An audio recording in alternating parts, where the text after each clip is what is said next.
Salam tradisi, narasi lintas generasi, diskusi tanpa caci maki.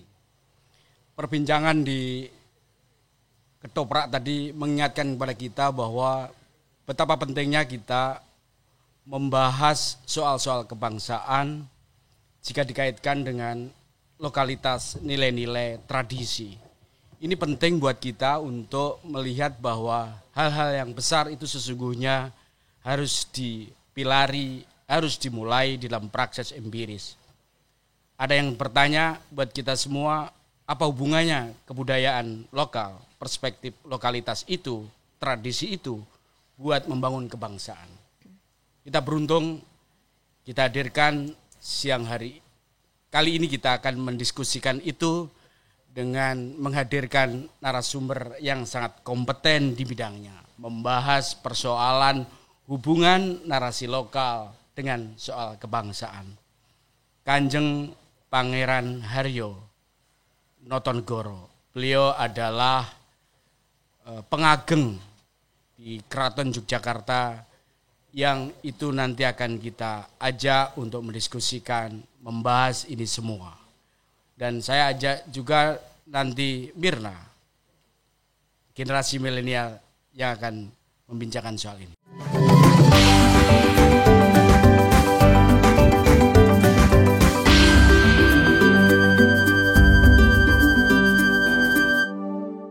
Terima kasih banyak Mas Ari dan selamat datang Kanjeng Notonegoro. Matur nuwun. Ya, jadi gini Mas, dari tema kita sendiri kan pendekatan budaya dari tradisi lokal yang bisa membangun nilai kebangsaan.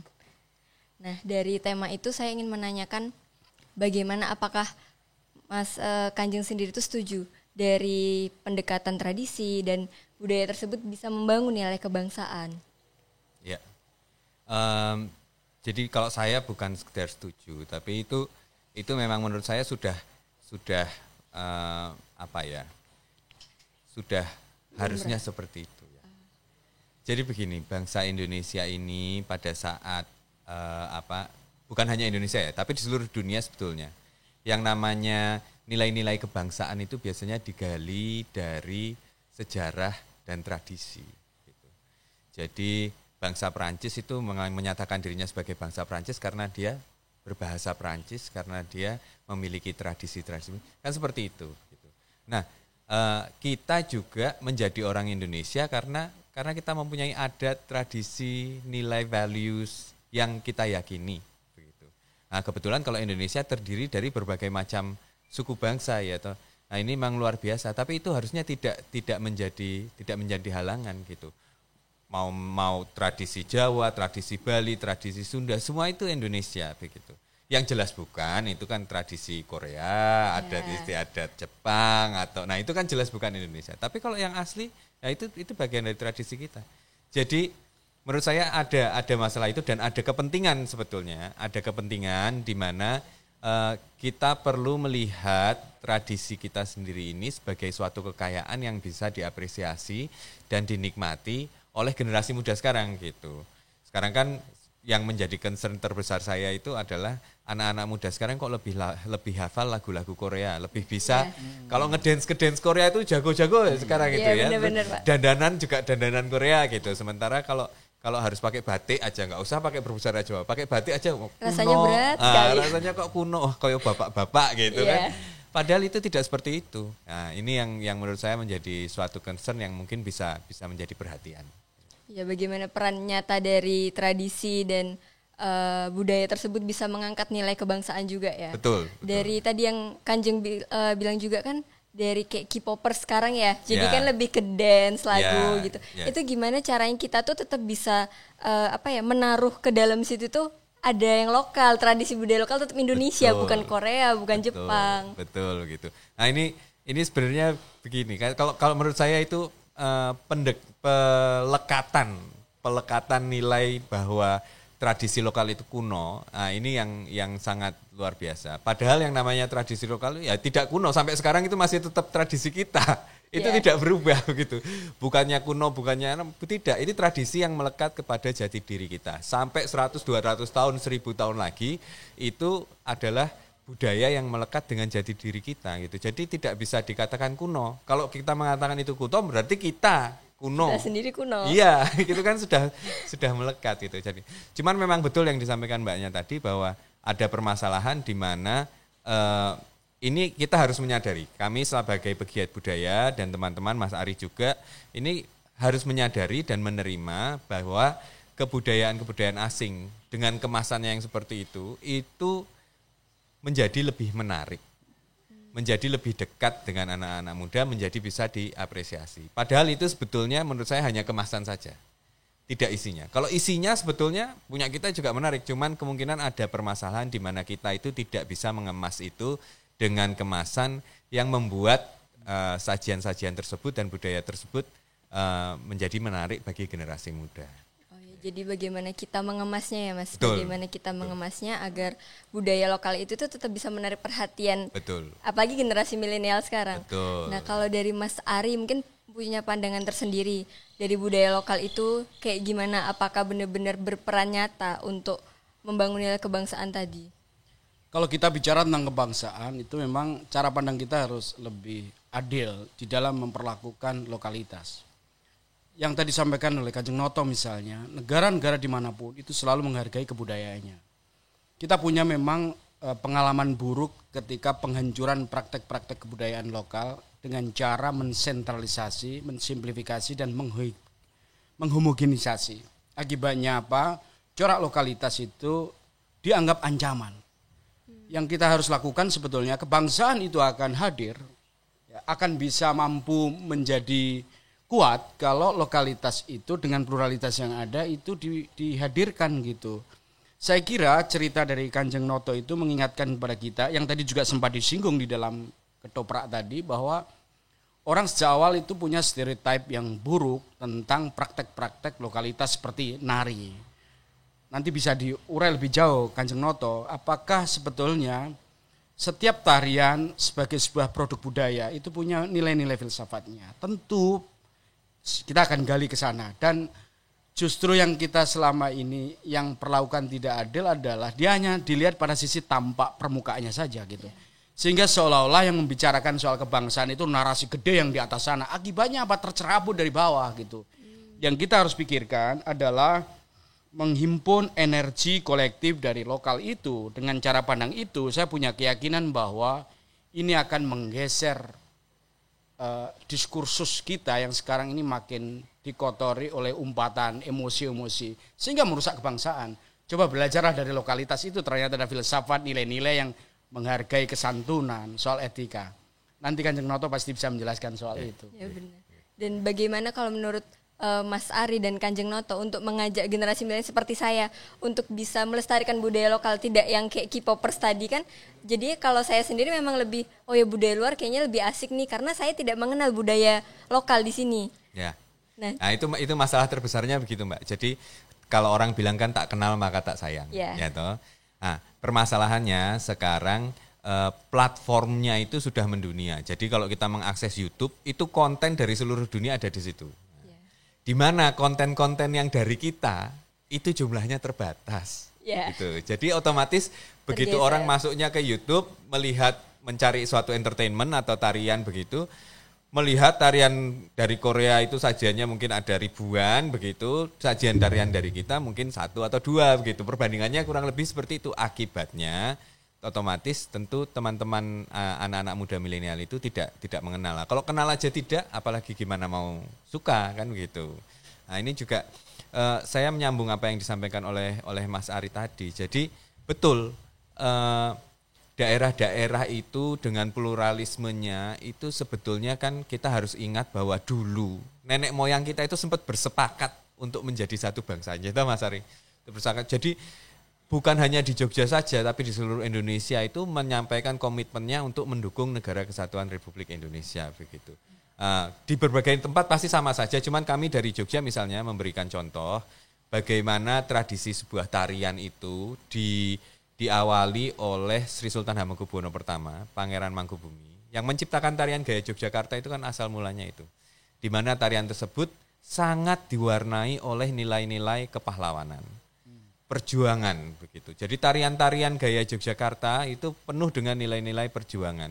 Situ ada pertanyaan misalnya merah berani teman, apa kamu betul-betul berani? Gitu. Terus dijawab, ya berani teman, ya saya betul-betul berani. Itu maksudnya berani nggak melawan Belanda begitu. Jadi dalam tarian itu ada dialog-dialog yang seperti itu begitu. Itu untuk menanamkan rasa perjuangan, rasa kebangsaan bahwa kita ini sebagai suatu bangsa. Komitmennya itu sudah cukup jelas dan tertuang dalam suatu karya seni begitu. Saya rasa daerah-daerah lain juga pasti punya cerita-cerita yang sama begitu. Cuman permasalahannya seperti yang saya sampaikan tadi, kemungkinan karya ini tidak sempat tertampilkan di era milenial karena ini agak bergeser ya. Pelaku-pelaku seni tradisi itu rata-rata kurang melek teknologi ya toh kan seperti itu. Akibatnya kan terus jadi sajiannya agak kurang di ranah virtual gitu. Kemudian kalau itu tidak kenal, bagaimana nilai-nilai yang terkandung di dalam karya itu bisa disebarluaskan? Akan sulit. Misalnya contohnya nilai keberagaman. Keraton Jogja itu yang sudah jelas mungkin mau dianggap homogen ya homogen karena itu Keraton Jogja di Jawa untuk orang Jawa untuk kebudayaan Jawa mungkin anggapannya bisa seperti itu. Tapi karya-karya awal tarian Sri Sultan Hamengkubuwono pertama itu di dalam tarian itu terdapat dialog-dialog yang menggunakan bahasa Bugis, bahasa Makassar, bahasa Madura, ya bahasa Jawa tapi logat Bagelen, logat lain. Itu ditarikan dalam tarian istana dengan pakem yang seperti itu. Itu berarti pada zaman itu pun yang namanya keberagaman itu sudah diakui. Menjadi orang Jogja itu menjadi orang yang mengakui keberagaman. Itu seperti itu sebenarnya semangatnya. Itu sejak awal sudah ada bukti sejarahnya begitu loh. Tidak hanya sekedar tulisan tapi terlihat dalam bukti sejarahnya dalam bentuk tarian. Nah ini seperti ini. Kalau boleh diinterpretasikan sebetulnya seni atau tari itu juga mencerminkan karakter keindonesiaan. Yang kita perlukan sebetulnya adalah bagaimana tari sebagai ekspresi simbolik itu dibedah maknanya gitu. Nah, ruang publik ini harus diisi itu. Nah, supaya kalau bicara kebangsaan tidak hanya interpretasi hukum, interpretasi politik, ternyata kebangsaan bisa dibaca dalam perspektif kebudayaan. Ini yang juga mengingatkan pada kita bahwa bangsa yang besar salah satunya bangsa yang menghargai budayanya. Perlakuan atas kebudayaan itu akan menjadi karakter sebuah bangsa. Kalau kebudayaannya aja nggak diperlakukan secara adil, mana mungkin dia bisa berwatak demokratis. Benar. Mungkin begitu ya kalau kalangan milenial. Iya benar. Kalau kita kuliah dulu ya, ini Mas Ari ini kakak kelas saya kuliah. Kalau kita kuliah dulu kan kita mengakui bahwa hukum itu adalah produk politik. Politik itu adalah produk kebudayaan.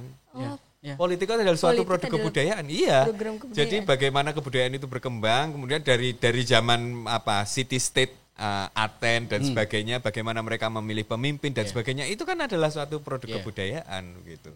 Jadi kalau kita terus berbicara politik, berbicara hukum, tidak memahami aspek kebudayaannya, nah ini repot. Nah kalau sekarang itu lebih ke zaman sekarang ini Kanjeng sama Mas Ari. Saya sendiri nih kalau mau mempelajari namanya kebudayaan, apa ya yang bisa membuat saya itu tertarik dengan kebudayaan? Kan kita tuh dengan kebangsaan mungkin kita bisa dengan meraih cita-cita, dengan dengan bahasa sehari-hari seperti itu. Cuman kan kalau tadi bahasa juga tinggi dengan bagaimana kebangsaan itu dengan milenialitas itu. Nah bagaimana supaya saya perwakilan generasi milenial yang bisa tertarik dalam kebudayaan itu. Karena itu saya kira tantangan sekarang adalah bangsa Indonesia, dalam hal ini pemerintah misalnya yang punya kewenangan soal itu, beri ruang buat anak muda berkiprah. Dialog lintas generasi misalnya itu sebetulnya adalah membicarakan apa yang sebetulnya produk sejarah diinterpretasikan oleh anak-anak muda. Jangan para pendahulu atau yang lebih senior memaksakan pada anak muda. Tapi beri ruang mereka anak muda menginterpretasikan karya sejarah gitu. Untuk berkolaborasi. Nah, itu artinya istilahnya Kanjeng Noto tadi, pakailah teknologi. Supaya anak muda ini senang gitu, visualisasi. Supaya tari ini menjadi enak dipandang buat anak-anak muda, supaya mereka juga tertarik untuk mempelajarinya. Bedah itu gitu. Dibedah lewat apa? Bukan hanya seminar atau diskusi di kampus gitu. Tapi sajikan di ruang-ruang publik ya, apakah lewat mob dan sebagainya. Ya, dan saya lihat itu ada di YouTube flash mob. Itu maksudnya apa? Karena dengan cara seperti itu, ternyata asik juga gitu. Ini saya bayangkan kalau anak muda bisa punya ruang untuk membicarakan itu, saya punya optimisme kecerdasan anak muda ini akan makin berisi dan bermakna. Jadi saya setuju dengan Mas Ari tadi yang disampaikan Mas Ari tadi. Jadi bagaimana narasinya itu harus kita balik. Bahwa tarian tradisi yang warisan nenek moyang itu keren, bukan kuno. Dan saya rasa sekarang narasinya sudah mulai berbalik ya. Sebagian besar anak-anak muda itu sudah mulai, karena begini, anak muda zaman sekarang kan sudah tidak eksklusif lagi, dalam artian kalau dulu misalnya bisa tarian Jepang atau gaya-gaya K-pop itu kan kesannya eksklusif ya, karena bisa. Kalau sekarang semua orang punya akses. Jadi sudah tidak heboh begitu. Yang heboh itu adalah kalau kamu orang Bali bisa menari Bali dengan bagus. Orang Jawa bisa mengerti, memahami filosofinya tarian Jawa dengan baik. Ini Mas Ari ini orang dari asalnya dari Jawa Timur, pinter nari Jawa Timur walaupun dia S3 ya, pinter. Nah, itu harusnya yang narasinya dibalik menjadi seperti itu, bahwa itu adalah keren, bahwa itu adalah cool gitu. Nah, tapi di sisi lain pegiat-pegiat budaya juga seperti yang disampaikan Mas Ari tadi, harus mau memberi ruang untuk perkembangan begitu. Jadi kalau misalnya ruang itu tidak disediakan, jadi kita terlalu saklek, wah tarian kok ditarikan di jalan seperti bentuk flash mob dan sebagainya seperti itu, nah itu repot gitu. Tapi ruang itu harus disediakan karena ruang itu merengkuh anak-anak muda untuk melihat seperti itu, kemudian mengikuti tarian flash mob yang ada di jalan itu mungkin sudah ditonton jutaan orang, kemudian dilakukan ribuan kali di seluruh Indonesia gitu. Nah ini menurut saya sangat penting bagaimana ruang itu diberikan. Gitu. Kami saja yang dari keraton, di mana tarian itu istilahnya ritual, bukan sekedar sakral ya kan. Dulu tarian itu tidak boleh keluar dari keraton. Jadi mulai keluar dari keraton itu era Sri Sultan Hamengkubuwono ke-8 kalau saya tidak salah. Itu baru boleh dikeluar. Sebelumnya tidak boleh ditarikan dari keraton. Dan sampai sekarang pun masih tersendat-sendat. Nah ini kita mau keluar menampilkan ini karena ini menurut saya warisan untuk anak-anak muda. Ya kita mewariskan. Jangan kita kekepi, disengker, terus orang anak-anak muda tidak bisa mewarisi itu. Nanti yang salah nanti kita gitu. Nah, tapi Kanjeng itu tuh ada tantangan tersendiri nggak sih? Kan itu juga sakral. Saya juga tadi tuh lihat, tapi kan tarian punya makna tersendiri. Apalagi tarian istana, itu kan punya makna yang dalam. Kalau ditarikan di luar, kayak di sepanjang Malioboro itu kesakralannya kayak gimana? Apa? Jadi begini, tarian itu memang ada fungsi ritual, ada kesakralan, tapi kan juga ada fungsi entertainment, ya kan? Dari dulu yang namanya beksan itu sebutannya kelangenan dalam karena itu entertainment untuk ngarso dalam kan seperti itu. Nah, pada sisi-sisi tertentu itu ada yang sebetulnya bisa disajikan untuk masyarakat. Kalau tarian yang memang sakral itu ya itu kan disengker, itu bedoyo-bedoyo pusoko misalnya itu. Jangankan tampil di YouTube, orang mau nonton saja kalau tidak ada dawuh langsung dari ngarso dalem. Ini yang boleh nonton ini, lainnya dipersilahkan untuk keluar. Nah, ini seperti itu kalau tarian-tarian yang sakral. Tapi kalau untuk ke masyarakat yang seperti flash mob itu kan dibuat baru, digubah baru berdasarkan tradisi yang sudah ada, digubah baru, disajikan, disesuaikan dengan minat anak muda sekarang gitu. Kalau dari kan biasanya ini Mas Ari kan kalau yang tarian kalau sakral dibawa keluar itu tuh ada tantangan tersendiri nggak sih? Maksudnya gini, jadi di dalam itu orang-orang keraton tuh setuju nggak sih kalau tarian itu dibawa keluar gitu? Saya kira setiap karya itu ada konteksnya. Setiap generasi itu memiliki zamannya. Nah, Kanjeng Notongoro misalnya sebagai generasi pewaris di keraton tentu punya kemampuan untuk menerjemahkan tantangan yang ada sekarang. Karena tata untuk rakyat, interpretasikan dia harus mengakar. Ya cara untuk mempopulerkan sebuah karya itu adalah cara bagian dari memberi pesan kepada rakyat. Itu yang mengingatkan kepada saya bahwa setiap produk kebudayaan, entah tari, puisi, itu adalah bagian ekspresi atas realitas. Sebuah tari itu lahir karena realitas. Ya kalau realitas bangsa sekarang berisi caci maki, sekarang realitas bangsa sekarang terjadi ketegangan gitu, ya tari yang di dalamnya mengingatkan kita tentang pentingnya kerukunan, kesopanan, dihadirkan untuk memberi pesan bahwa jangan cara begitu. Nah, tari dihadirkan itu yang saya sebut sebagai kontekstualisasi. Saya yakin kalau anak-anak muda mau menelisik ke sana pasti tertarik gitu. Ini ada apa sih hubungannya caci maki, kok setiap caci maki, konflik, ketegangan, kekerasan urusannya dengan polisi, urusannya jaksa gitu. Urusannya hakim. Apa hubungannya dengan budayawan? Budayawan harus hadir, bersifat mencegah, membuat terapi, kayak gitu-gitu. Nah, aku kira konteks milenial mampu menerjemahkan agar sesuatu yang berat menjadi ringan dan renyah. Ya benar. Dan dari Mas Ari dan Kanjeng Noto, gimana relevansinya antara nilai tradisi lokal dengan seluruh perangkat budaya yang ada di Indonesia itu? Nah, jadi begini, kalau nilai tradisi lokal itu biasanya kan erat kaitannya dengan ini ya, dengan pesan-pesan ya, pesan-pesan gitu.